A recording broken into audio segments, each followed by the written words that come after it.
नमस्कार दोस्तों, आपका स्वागत है आपके अपने चैनल स्टडी वाइंस ऑफिशियल पर। तो जैसा कि हम मराठा साम्राज्य के बारे में पढ़ रहे थे, जिसमें से हमने इसका पहला भाग मराठाओं का उदय यानी कि छत्रपति शिवाजी महाराज के बारे में पढ़ लिया था। अगर आपने ये वीडियो नहीं देखी तो प्लेलिस्ट में जाकर जरूर देख लेना। हमने छत्रपति शिवाजी महाराज के बारे में डिटेल में पढ़ लिया है। आज हम मराठा साम्राज्य का दूसरा भाग छत्रपति शिवाजी महाराज के जो उत्तराधिकारी हुए हैं वो पढ़ेंगे।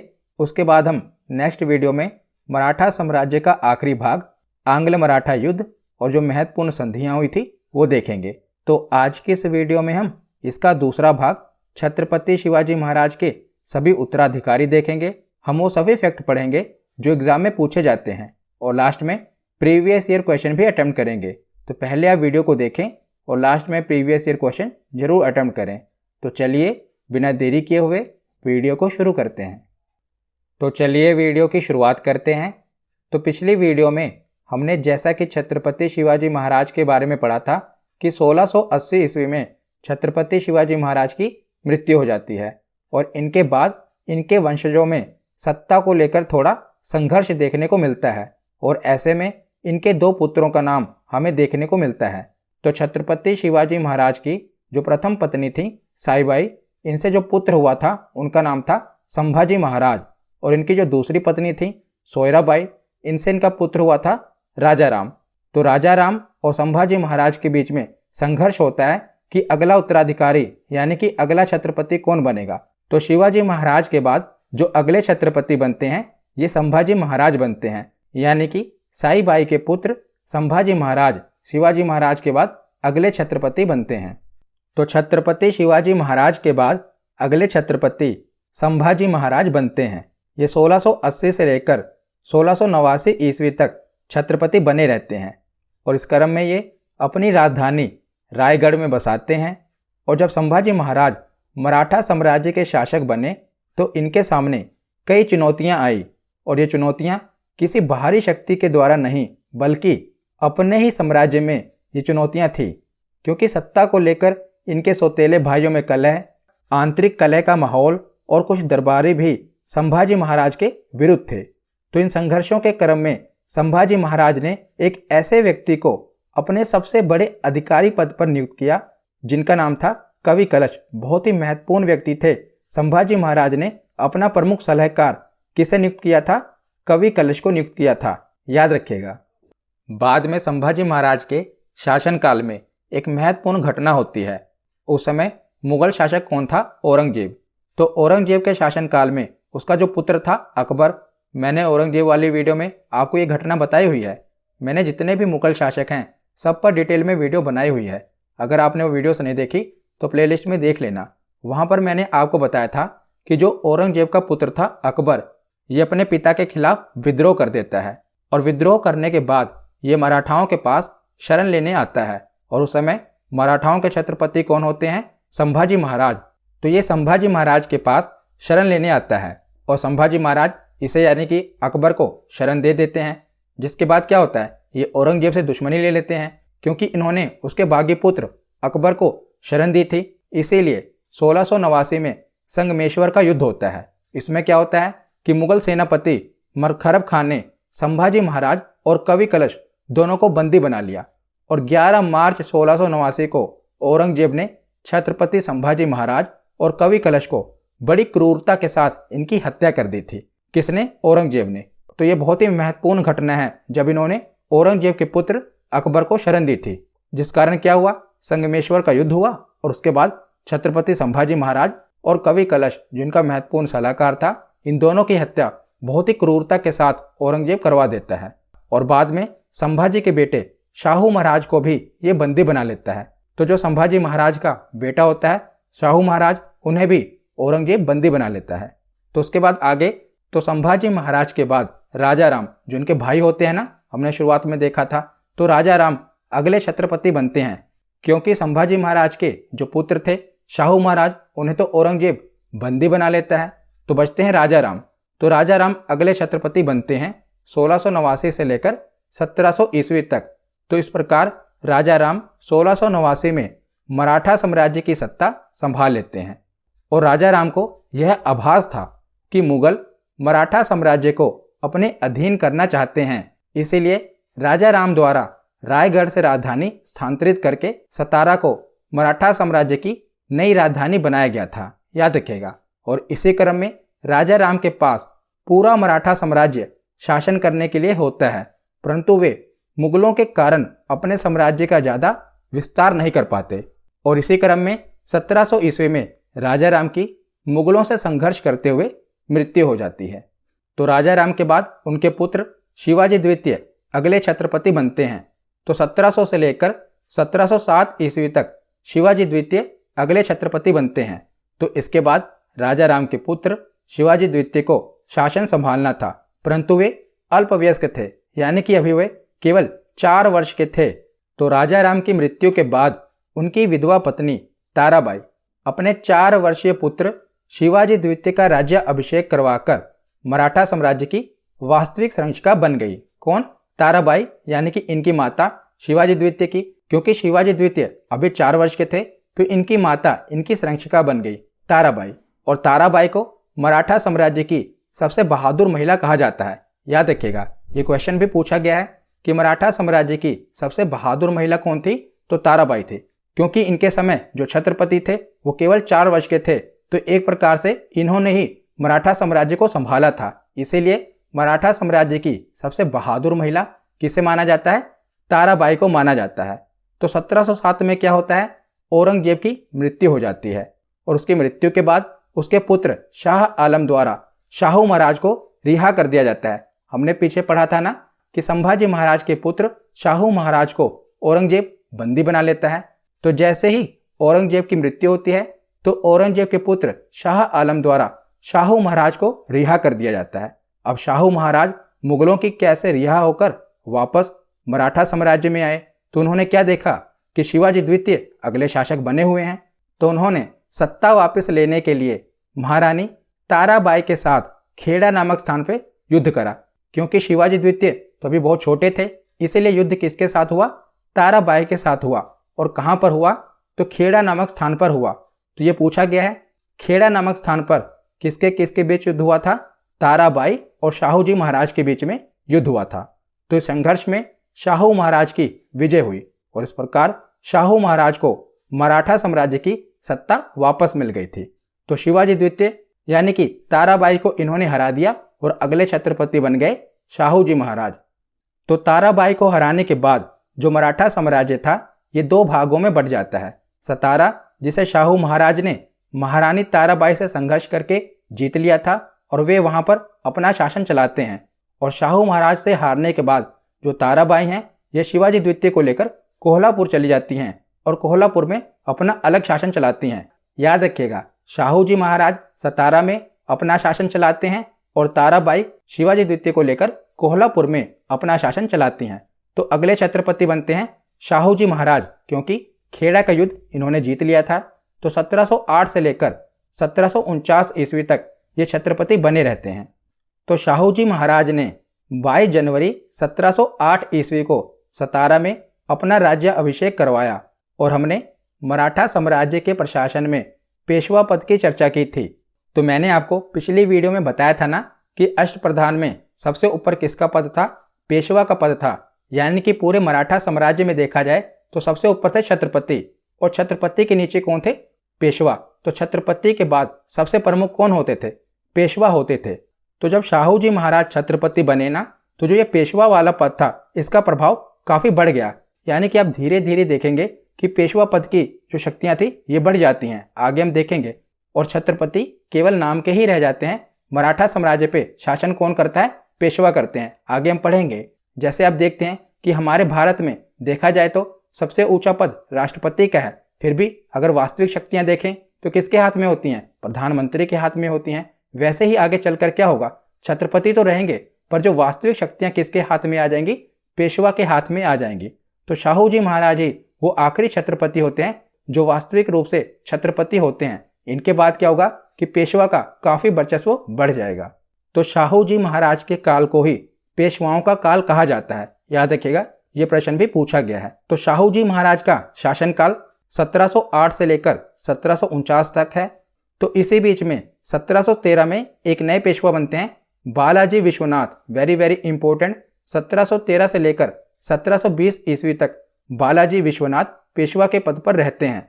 तो 1713 में बालाजी विश्वनाथ पेशवा पद पर आते हैं और शाहू महाराज के समय बालाजी विश्वनाथ ऐसे पेशवा थे जिनके बाद में पेशवा पद की शक्तियां मजबूत होना प्रारंभ हो जाती हैं।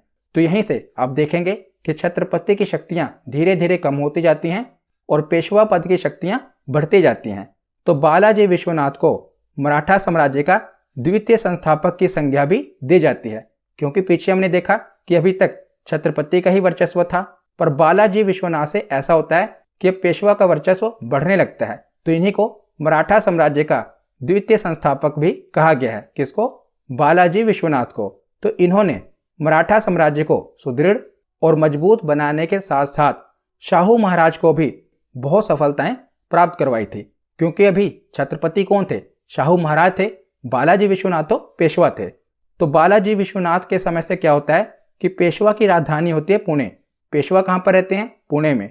और छत्रपति की राजधानी होती है सतारा, यानी कि छत्रपति सतारा में रहेंगे और पेशवा कहाँ पर रहेंगे? पुणे में। तो आगे हम बालाजी विश्वनाथ के बारे में पढ़ते हैं।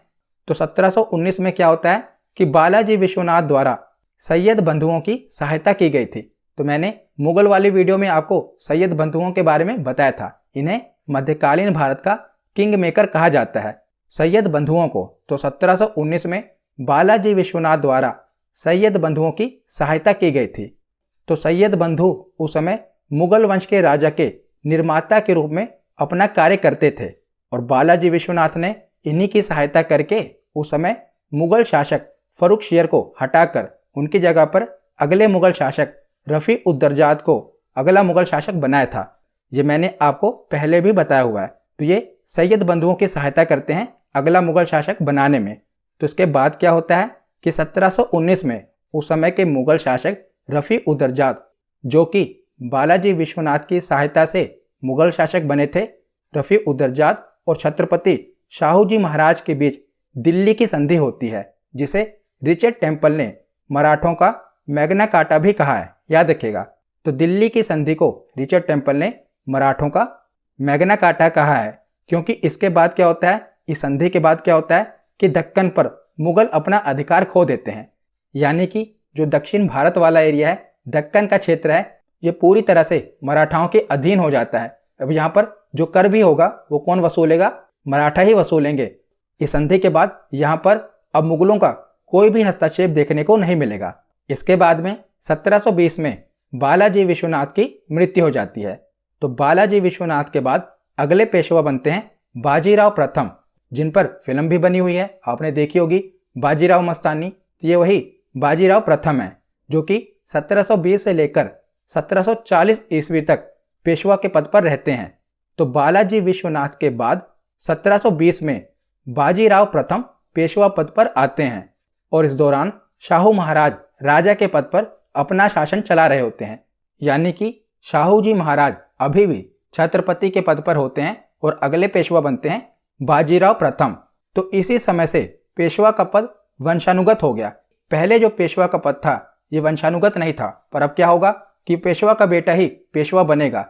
तो यहीं से क्या हुआ कि पेशवा का पद वंशानुगत हो गया बाजीराव प्रथम के समय से। तो बाजीराव प्रथम के समय जो मुगलों की स्थिति थी ये काफ़ी कमज़ोर हो गई थी। तो पेशवा बाजीराव प्रथम ने शाहू जी महाराज को मुगलों के खिलाफ उत्साहित करते हुए कहा, तो इन्होंने कहा कि आओ हम इस पुराने वृक्ष के खोखले तने पर प्रहार करें, शाखाएं तो स्वयं ही गिर जाएंगी। तो हमारे प्रयत्नों से मराठा पताका अटक तक फहराने लगेगी। अटक यानी कि अफगानिस्तान वाला क्षेत्र। तो उत्तर में शाहू जी महाराज ने क्या कहा था कि निश्चित रूप से ही आप मराठा पताका हिमालय के पार गाड़ देंगे, निसंदेह आप योग्य पिता के योग्य पुत्र हैं। तो बाजीराव प्रथम ने अपने जीवन काल में लगभग 40 के करीब युद्ध लड़े थे और 40 युद्ध ये जीते थे। यानी कि अपने जीवन काल में ये कोई भी युद्ध हारे नहीं थे बाजीराव प्रथम। और ये पहले मराठे थे जिन्होंने उत्तर भारत में साम्राज्य विस्तार किया। इन्होंने मुगलों को पराजित कर मालवा, गुजरात और बुंदेलखंड को जीतकर मराठा साम्राज्य में सम्मिलित किया था। किन्होंने? बाजीराव प्रथम ने। तो पालखेड़ा का युद्ध जो कि 7 मार्च 1728 ईस्वी को लड़ा गया, ये फिल्म में भी दिखाया गया है। तो बाजीराव प्रथम और किसके बीच में ये युद्ध हुआ था? तो बाजीराव प्रथम और निजामुल मुल्क के बीच में ये पालखेड़ा का युद्ध हुआ था, जिसमें किसकी हार हुई थी? तो मैंने आपको बता ही दिया कि बाजीराव प्रथम कोई युद्ध हारे नहीं थे, तो बाजीराव प्रथम की जीत हुई थी और निजामुल मुल्क की हार हुई थी। उसके बाद इन्होंने दिल्ली पर भी आक्रमण कर दिया था। तो दिल्ली पर आक्रमण करने वाले ये प्रथम पेशवा बाजीराव प्रथम ही थे, याद रखिएगा। ये प्रथम पेशवा थे जिन्होंने दिल्ली पर भी आक्रमण कर दिया था। इन्होंने 29 मार्च 1737 ईस्वी को दिल्ली पर धावा बोला था। उस समय मुगल बादशाह थे मोहम्मद शाह, जो कि दिल्ली छोड़ने के लिए तैयार हो गया था इनके युद्ध के बाद। और बाजीराव प्रथम मस्तानी नामक महिला से संबंध होने के कारण भी काफी चर्चा में रहे थे। ये आपने फिल्म में भी देखा होगा कि मस्तानी के साथ इनके संबंध थे, तो इसके कारण भी ये काफी चर्चा में रहे थे। तो बाजीराव प्रथम के समय क्या होता है कि ये मराठा परिसंघ का निर्माण करते हैं। ये मराठाओं को कुछ क्षेत्रों में बांट देते हैं, पर ये काम किसके अंदर करेंगे?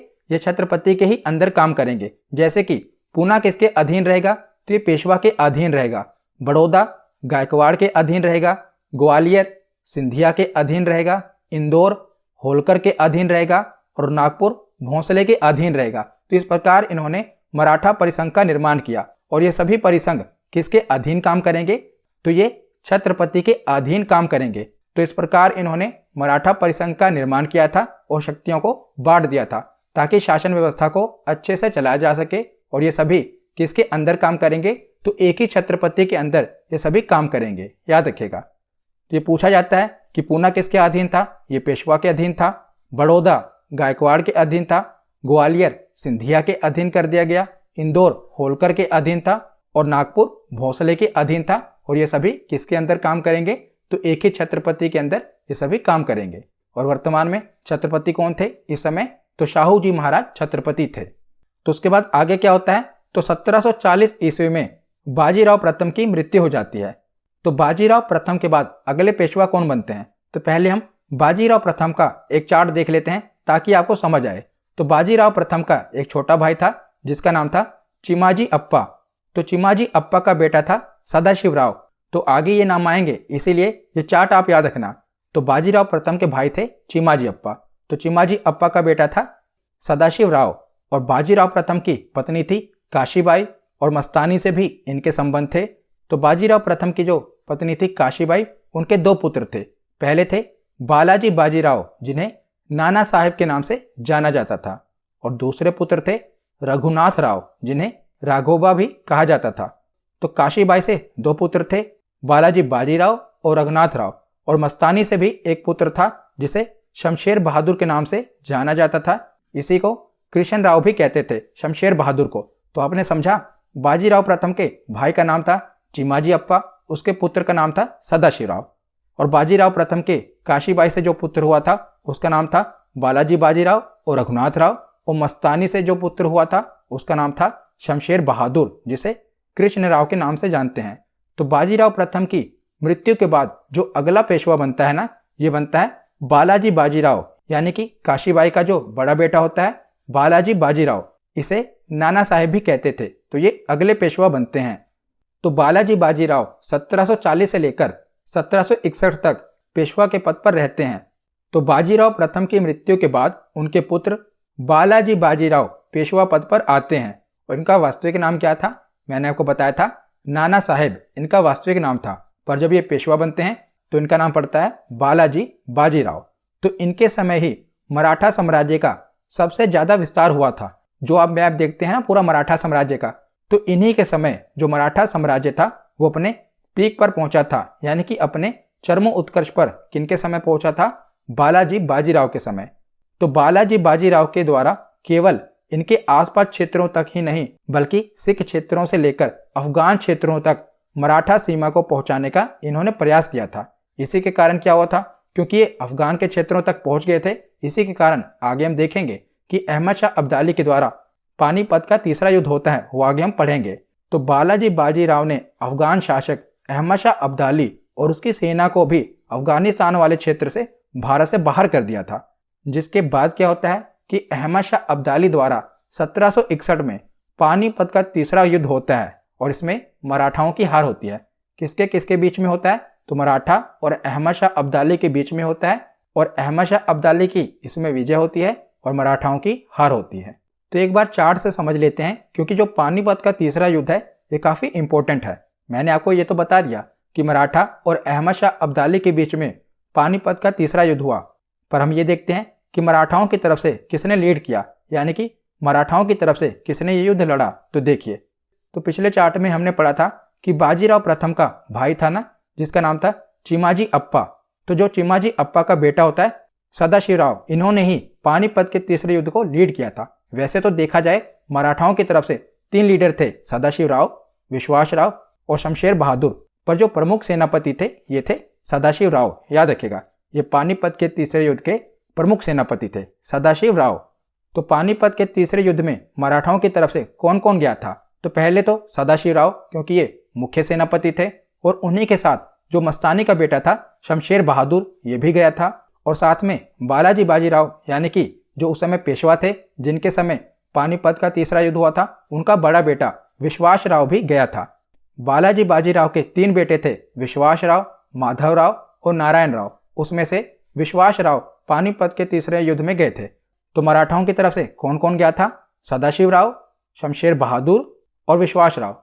और पानीपत के तीसरे युद्ध में इन तीनों की ही मृत्यु हो जाती है, यानी कि बालाजी बाजीराव का बड़ा बेटा विश्वासराव खत्म हो जाता है, और उसी के साथ मस्तानी का बेटा शमशेर बहादुर भी खत्म हो जाता है, और बाजीराव प्रथम के जो भाई थे चिमाजी अप्पा, उनका बेटा था सदाशिवराव, इनकी भी मृत्यु हो जाती है। और जीता कौन है? अहमद शाह अब्दाली। तो पानीपत का तीसरा युद्ध अफगान शासक अहमद शाह अब्दाली एवं मराठाओं के बीच में लड़ा गया था। इस युद्ध का मुख्य कारण दिल्ली एवं पंजाब की राजनीति में मराठाओं का हस्तक्षेप था, क्योंकि अब मराठा उत्तर भारत की तरफ बढ़ रहे थे और अफगानिस्तान तक के क्षेत्र को इन्होंने अपने अधीन कर लिया था।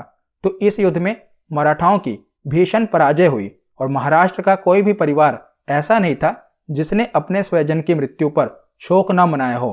तो यह युद्ध मराठाओं के लिए राष्ट्रीय विपत्ति के समान थी। इस युद्ध का नेतृत्व पेशवा बालाजी बाजीराव का चचेरा भाई सदाशिव भाऊ, हमने पीछे पढ़ा, सदाशिव भाऊ और पेशवा का पुत्र विश्वासराव ने किया था, और इनके साथ शमशेर बहादुर भी गया था, और इन तीनों की ही मृत्यु हो जाती है। और मराठाओं की ओर से तोप खाने का नेतृत्व इब्राहिम गारदी ने किया था। और इस युद्ध का आंखों देखा वर्णन किसने किया है? काशीराज पंडित ने इस युद्ध का आंखों देखा वर्णन किया है। उन्होंने ही कहा था कि महाराष्ट्र का कोई भी परिवार ऐसा नहीं था जिसने अपने स्वजन की मृत्यु न देखी हो और शोक न मनाया हो। तो पानीपत के तीसरे युद्ध के परिणाम के बाद 6 महीने के बाद ही बालाजी बाजीराव का शोक के कारण मृत्यु हो जाती है, दुख के कारण इनकी मृत्यु हो जाती है। किनकी? बालाजी बाजीराव की। तो बालाजी बाजीराव के बाद अगला शासक कौन बनता है? क्योंकि उनके 3 पुत्र थे, विश्वासराव, माधवराव और नारायण राव। विश्वासराव की तो मृत्यु हो जाती है पानीपत के तीसरे युद्ध में, तो बचते हैं 2 पुत्र, माधवराव और नारायण राव। तो इनके बाद अगला पेशवा बनता है माधवराव। तो माधवराव 1761 से लेकर 1772 ईस्वी तक पेशवा के पद पर रहते हैं। तो बालाजी बाजीराव के बाद उनके पुत्र 1761 में पेशवा के पद पर आते हैं। और जैसे कि तीसरे पानीपत के युद्ध में जो हानि मराठाओं के बीच में हुई थी, उस मराठा शक्ति को दोबारा से मजबूत करने के लिए इन्होंने प्रयास किया माधवराव ने। और माधवराव केवल 16 वर्ष की आयु में ही पेशवा के पद पर आए थे, परंतु इनके जो चाचा थे यानी कि रघुनाथ राव थे, ये खुद पेशवा बनना चाहते थे। पर पेशवा किसे बनाया गया? 16 वर्ष की आयु के माधवराव को पेशवा बना दिया गया, पर रघुनाथ राव को पेशवा नहीं बनाया गया। इसके लिए जो रघुनाथ राव थे ये काफ़ी प्रयास करते रहे पेशवा बनने का, जिसके फलस्वरूप क्या होता है कि माधवराव द्वारा रघुनाथ राव को शनिवार वाड़ा के अंदर नज़रबंद करवा दिया जाता है। किसे? रघुनाथ राव को। तो इसके बाद क्या होता है कि 1772 में उस समय के मुगल शासक शाह आलम द्वितीय ने अंग्रेजों के संरक्षण को छोड़कर मराठाओं के संरक्षण को स्वीकार कर लिया था। और 1772 में ही माधवराव की टीबी के कारण मृत्यु हो जाती है। तो माधवराव के बाद जो अगले पेशवा बनते हैं, इनके ही भाई, हमने पढ़ा था ना, इनके भाई थे नारायण राव। तो नारायण राव अगले पेशवा बनते हैं। तो माधवराव की मृत्यु के बाद उनके भाई नारायण राव को अगला पेशवा बनाया जाता है।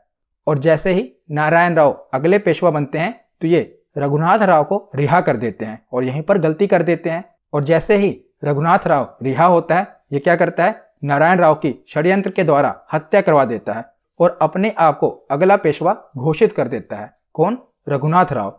तो रघुनाथ राव के इस अप्रिय कार्य के बारे में सबको पता था और बाकी के मराठा इसको पेशवा पद के लिए योग्य नहीं मानते थे। तो इसी क्रम में क्या होता है कि नारायण राव की पत्नी, क्योंकि नारायण राव की षड्यंत्र के कारण इसने हत्या करवा दी, तो नारायण राव की पत्नी गंगाबाई ने अपने पुत्र को 1774 में ही जन्म दिया था। और उस समय मराठा साम्राज्य के एक प्रभावशाली मंत्री थे जिनका नाम था नाना फडणवीस।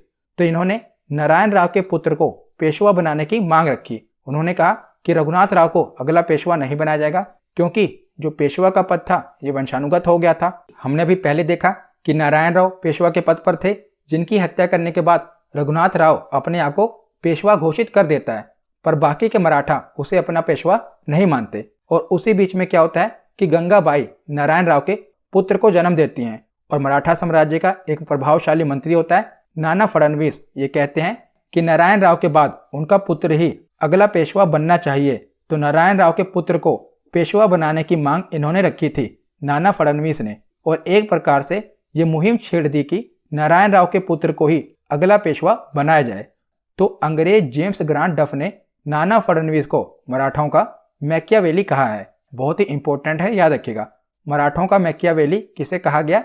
नाना फडणवीस को कहा गया। तो नारायण राव के पुत्र का नाम सवाई माधवराव रखा गया, जिसका अर्थ है कि यह बालक माधवराव से भी 1.25 गुना ज्यादा प्रभावशाली होगा। तो अब सवाई माधवराव ने जन्म ले लिया, जिसके फलस्वरूप नाना फडणवीस द्वारा बार भाई नामक परिषद का गठन किया गया। तो बार भाई परिषद क्या है? इसमें 12 मंत्री थे जो ये निर्णय लेंगे कि अगला पेशवा कौन होगा, और इसी परिषद में एक मंत्री नाना फडणवीस खुद भी थे। तो बार भाई नामक परिषद का गठन किया गया जो अगले पेशवा को नियुक्त करेंगे। तो जिसमें सारे लोग मिलके सवाई माधवराव को पेशवा बनाने के अभियान में लग गए, और बाद में बार भाई परिषद अपने सवाई माधवराव को पेशवा बनाने में सफल हो गया, और इस परिषद द्वारा सवाई माधवराव को पेशवा घोषित कर दिया गया। जिस समय सवाई माधवराव को पेशवा बनाया गया था उस समय वे केवल 40 दिन के ही थे। कितने? 40 दिन के थे जिस समय इन्हें पेशवा बना दिया गया। तो इतनी छोटी सी आयु में सवाई माधवराव मराठा साम्राज्य की प्रशासन व्यवस्था तो नहीं संभाल सकते, इसीलिए इनके नेतृत्व में नाना फडणवीस और उनके बार भाई परिषद द्वारा प्रशासन व्यवस्था को चलाया गया। यानी कि जो बार भाई परिषद का गठन किया गया था ये सवाई माधवराव के अधीन रहकर, क्योंकि अभी तो सवाई माधवराव बहुत ही छोटे हैं, तो इनके अधीन रहकर ये पूरे मराठा साम्राज्य की प्रशासन व्यवस्था को चलाएंगे। कौन? बार भाई परिषद। तो रघुनाथ राव को हटाकर सवाई माधवराव को पेशवा बना दिया गया। तो रघुनाथ राव को ये अच्छा नहीं लगा। तो रघुनाथ राव पेशवा बनना चाहता था, इसीलिए वह अंग्रेजों के साथ जाकर मिल गया। तो उसने अंग्रेजों के साथ जाकर सूरत की संधि कर ली, जिसके परिणाम स्वरूप प्रथम आंग्ल मराठा युद्ध होता है। तो मैंने आपको कहा था कि इसे अगली वीडियो में हम जितने भी आंग्ल मराठा युद्ध हुए हैं और जो भी अंग्रेजों और मराठाओं के बीच में संधियां हुई हैं वो सभी एक बार देख लेंगे, क्योंकि अगर इस प्रकार मैं आपको बीच बीच में बताऊंगा तो आपको याद नहीं होगा। मैं आपको अगली वीडियो में सभी संधियां और जो भी आंग्ल मराठा युद्ध हुए हैं, 3 आंग्ल मराठा युद्ध हुए हैं, तीनों अगली वीडियो में समझा दूंगा। बस आप यहाँ पर इतना समझ लीजिए कि रघुनाथ राव जाकर अंग्रेजों से मिल जाता है और उनके साथ सूरत की संधि कर लेता है, जिसके परिणाम स्वरूप प्रथम आंग्ल मराठा युद्ध होता है। सूरत की संधि भी मैं आपको विस्तार से अगली वीडियो में बता दूंगा। तो सवाई माधवराव के बाद जो आखिरी पेशवा बनते हैं वो होते हैं बाजीराव द्वितीय। तो 1795 से लेकर 1818 ईस्वी तक जो आखिरी पेशवा बनते हैं बाजीराव द्वितीय बनते हैं।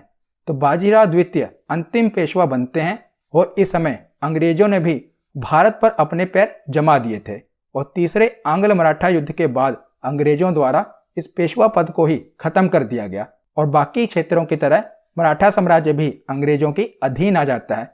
तो 1818 ईस्वी में पेशवा पद को खत्म कर दिया गया। ये याद रखिएगा क्योंकि ये एग्जाम में भी पूछा गया है। तो यहाँ पर हमने छत्रपति शिवाजी महाराज के जो भी उत्तराधिकारी थे वो पढ़ लिए। अगली वीडियो में हम जो युद्ध हुए हैं और जो इनके बीच में संधियां हुई हैं वो एक ही वीडियो में देख लेंगे। तो यहाँ पर हमारा थ्योरी सेक्शन कंप्लीट होता है। अब हम प्रीवियस ईयर क्वेश्चन देखते हैं। तो पहला प्रश्न है कि मराठा राज्य का दूसरा संस्थापक किसे कहा जाता है। तो मैंने आपको बताया था कि मराठा राज्य का द्वितीय संस्थापक किसे कहा जाता है, तो बालाजी विश्वनाथ को कहा जाता है। ऑप्शन बी इसका सही जवाब है। अगला प्रश्न है कि किस मराठा शासक के शासनकाल को पेशवाओं का शासनकाल के नाम से जाना जाता है, क्योंकि इनके अंतर्गत कई पेशवा बने थे और ये आखिरी छत्रपति थे जिनके पास वास्तविक शक्तियां थी। जिसका सही जवाब है ऑप्शन सी, शाहू जी महाराज। अगला प्रश्न है कि वे अंतिम छत्रपति कौन थे जिसने संपूर्ण अधिकारों का भोग किया और जिसके बाद मराठा केवल छत्रपति नाम के राजा ही रह गए और धीरे धीरे सारी शक्तियां पेशवा के हाथ में चली गई। तो अभी मैंने आपको बताया, तो इसका सही जवाब है ऑप्शन ए, शाहू जी महाराज, शाहू प्रथम। अगला प्रश्न है कि मराठा साम्राज्य की सबसे बहादुर महिला कौन थी? तो मराठा साम्राज्य की सबसे बहादुर महिला थी ताराबाई। अगला प्रश्न है कि किसके समय में मराठा शक्ति अपने चरमोत्कर्ष पर पहुंची तथा साथ ही मराठा शक्ति का पतन भी आरंभ हो गया, क्योंकि यहाँ पर जो मराठा साम्राज्य था ये अपने पीक पर पहुंच गया था, पर इसके बाद में मराठा साम्राज्य का पतन होना शुरू हो जाता है। तो इसका सही जवाब क्या है? इसका सही जवाब है ऑप्शन सी, बालाजी बाजीराव, क्योंकि इनके समय ही पानीपत का तीसरा युद्ध हो जाता है और उसके बाद जो मराठा साम्राज्य होता है ये अपने पतन की तरफ बढ़ने लगता है। तो अगला प्रश्न है कि किस मराठा को मैकियावेली कहा जाता था? तो इसका सही जवाब है ऑप्शन ए, नाना फड़नवीस। अगला प्रश्न है कि निम्न में से किसने पानीपत के तीसरे युद्ध में संगठित मराठा सेना का नेतृत्व किया था? तो मैंने आपको बताया था कि मराठा सेना को लीड किसने किया था। इसका सही जवाब है ऑप्शन सी, सदाशिव राव। अगला प्रश्न है कि पेशवाई को कब समाप्त कर दिया गया? तो पेशवाई को समाप्त किया गया 1818 में, ऑप्शन बी इसका सही जवाब है। अगला प्रश्न है कि नाना साहेब के नाम से कौन प्रसिद्ध थे? तो नाना साहेब किसका नाम था? तो बालाजी बाजीराव का ही नाम नाना साहेब था, ऑप्शन बी इसका सही जवाब है। अगला प्रश्न है कि खेड़ा का युद्ध निम्नलिखित में से किनके बीच में लड़ा गया था? तो खेड़ा का युद्ध मैंने आपको बताया था कि साहू जी महाराज और ताराबाई के बीच में लड़ा गया था, ऑप्शन डी इसका सही जवाब है। अगला प्रश्न है कि राजा राम के बाद उसका 4 वर्षीय पुत्र मराठा साम्राज्य का उत्तराधिकारी नियुक्त हुआ और राजा राम के पुत्र का नाम क्या था जो कि 4 वर्ष में पेशवा बन गया था? तो इसका सही जवाब है ऑप्शन बी, शिवाजी द्वितीय। आज का आखिरी प्रश्न है कि मराठा साम्राज्य का अंतिम पेशवा कौन था? तो मराठा साम्राज्य का अंतिम पेशवा था बाजीराव द्वितीय। तो आज की ये वीडियो यहीं पर खत्म होती है।